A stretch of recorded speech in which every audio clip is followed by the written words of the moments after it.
Dando continuidade ao assunto de termoquímica, agora eu vou falar sobre como você interpretar as reações químicas.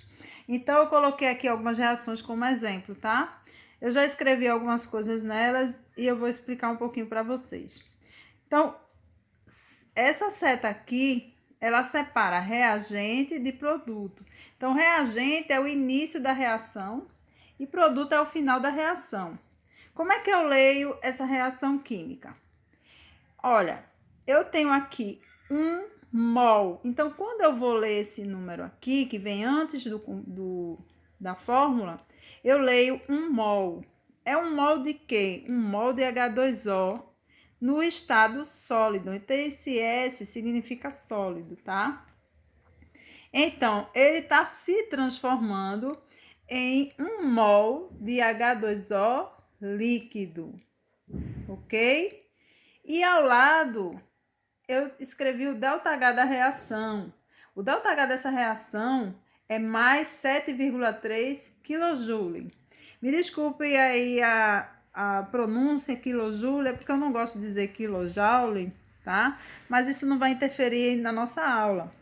Então, o que esse ΔH diz em relação ao processo? Ele está dizendo que são absorvidos 7,3 kJ de calor para que haja essa reação aqui, ok? Esse processo é um processo endotérmico. Veja que o ΔH aqui é positivo. Então, vamos para a próxima equação química. Então, nessa próxima equação química, eu tenho o seguinte.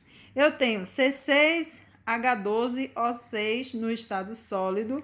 Veja que eu tenho 1 mol. Não é obrigado você dizer que isso aqui é a glicose, tá? Eu poderia dizer 1 mol de glicose sólido reage com 6 mols de oxigênio gasoso. Mas se você não souber o nome, isso aí não vai interferir na sua interpretação. Porque o que você quer saber é em relação às quantidades e os estados físicos. Então, eu tenho aqui 1 mol de C6H12O6 sólido reagindo com 6 mols de O2 gasoso, formando, então a seta, nesse sentido, ela indica formando 6 mols de CO2 gasoso, que é o dióxido de carbono, mais 6 mols de H2O na forma de vapor, certo? Então, é importante você saber os estados físicos e a quantidade em mols e quem é reagente e quem é produto da reação. O ΔH dessa reação é menos 2.813 kJ por mol. E quando você vai ler a reação, você diz que foram liberados nessa reação esse valor de calor, 2.813. Veja que quando o processo é positivo, eu digo absorvido. Então, foram absorvidos 7,3 kJ. Aqui, quando o processo é negativo, então eu digo que foram liberados, e aí eu dou o valor, né? 2.813 kJ por mol, tá?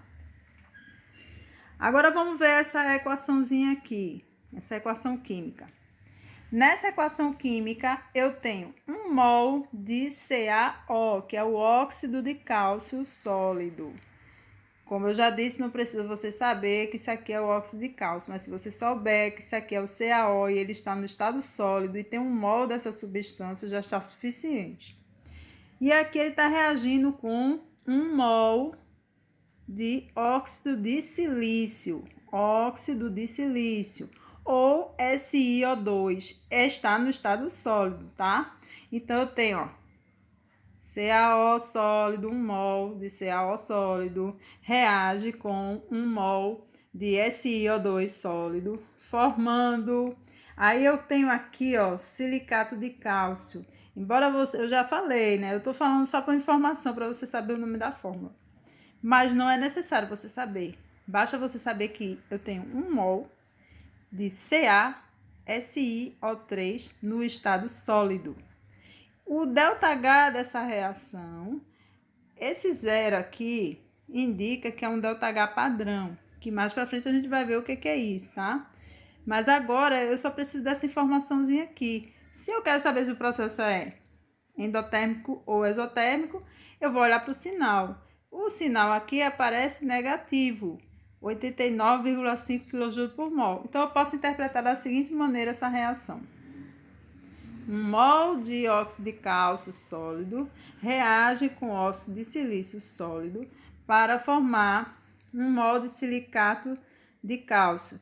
E nesse processo houve liberação de 89,5 kJ por mol de calor, tá?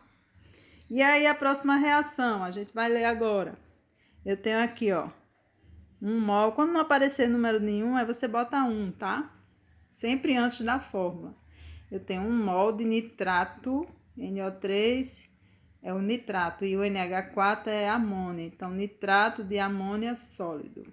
Mas você pode interpretar 1 mol de NH4NO3 sólido mais 1 mol de H2O líquido, formando o íon NH4, que é o íon amônia.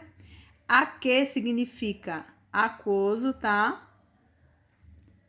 Mais 1 mol de NO3 aquoso.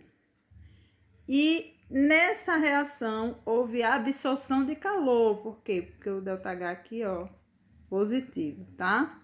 Esse vídeo é para ajudar vocês a se preparar para os outros assuntos que eu vou enviar para vocês. O próximo assunto que eu vou enviar fala sobre fatores que influenciam no ΔH da reação, certo, gente? Até a próxima!